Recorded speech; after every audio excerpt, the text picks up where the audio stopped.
Okay, today we'll be showing you how to put a quick connect into nylon. On a couple of our sets, we have it where you have to put one or more quick connects in at the filter. So it is fairly easy. You are going to need uh, a brake flaring tool, a tube flaring tool. You usually get these at most any hardware store, Harbor Freight, fairly cheap.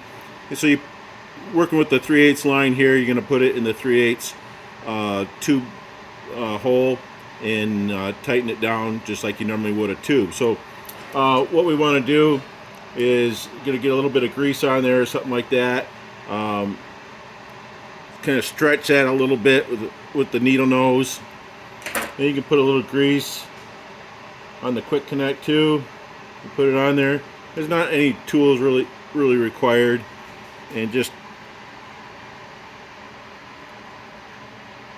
push it in just like that.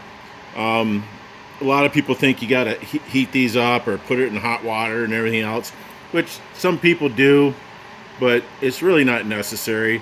You don't want any more sticking out here than what the length of your barb is, but generally they go in fairly easy.